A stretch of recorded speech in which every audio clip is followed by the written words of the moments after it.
आशाजींची वैशिष्ट्य सांगावी तेवढी अगदी म्हणजे फार इतकी वैशिष्ट्य आहेत की सांगावं तेवढं थोडंच आहे. म्हणजे त्यांनी दुबईमध्ये आशा नावाची रेस्टॉरंटची साखळी तिकडे सुरू केली आणि स्वतः आशाजींनी शेफ्सना ट्रेनिंग दिलं होतं.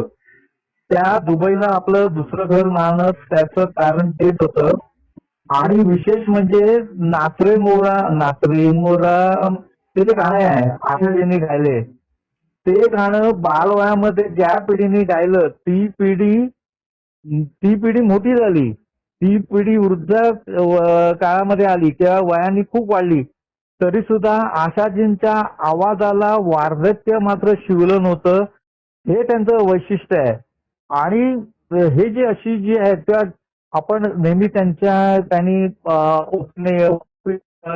पण यांच्याकडे हिंदी चित्रपटामध्ये प्रामुख्याने गाणी गायली असं आपण नेहमी म्हणतो की मराठीच्या बाबतीत आपण सुधीर फडके यांचं नाव घेतो. पण त्याचबरोबर जर आपण गीतकारांचा विचार केला तर ग. माडगूळकर, मधुसूदन कालेलकर, जगदीश खेबुडकर, योगेश, कवी संजीव, गंगाधर महांबरे, डॉक्टर वसंत अवसारे, बाबू बोरकर, आरती प्रभू, ग. माडगूळकर, शांता शेळके, सुधीर मोगे, सुरेश भट असं करत करत सौमित्र या नवीन गायकांपॅन त्यांनी जो काय म्हणजे त्यांची जी रेंज आहे आणि जीवलगा राहिले दूर तेव्हा ही वाट दूर जाते अशा पद्धतीची जी गाणी किती रेंज सांगावी, किती वैशिष्ट्य सांगावी. ज्या आशा भोसले सैनिक तुमच्यासाठी गातात त्याच आशा भोसले रेशमाच्या रे गाणी यासारखी लावणी गातात. म्हणजे लावणी गीत असो, भावगीत असो, भक्तिगीत असो, नायिकेसाठीचं गीत असो, खलनायिकेसाठीचं गीत असो, क्लबचं गाणं असो, डान्स असो, कॅबरे असो, म्हणजे गाणाऱ्या आशा भोसलेच परंतु त्यांची रेंज जबरदस्त हे त्यांचं वैशिष्ट्य आहे असं मी म्हणेन. सर, त्यांच्या निधनाची बातमी जेव्हा समोर आली तेव्हा पहिला क्षण तुमच्या डोळ्यासमोर कोणता आला?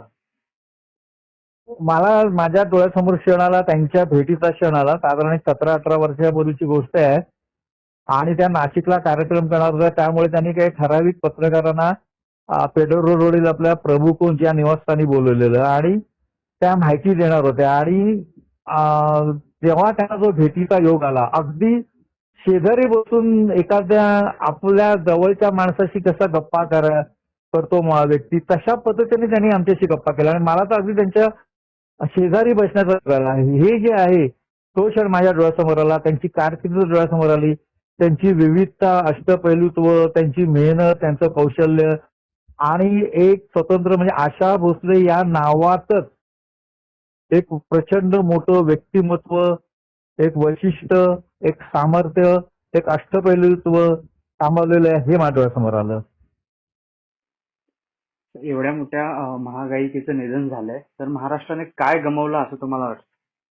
महाराष्ट्रानेच नव्हे तर भारताने आणि भारतानेच नव्हे तर जगाने एक अष्टपैलू गायिका, एक सकारात्मक वृत्ती असणारं आणि नवचैतन्य असलेलं व्यक्तिमत्व गमावलं असं मी म्हणेन.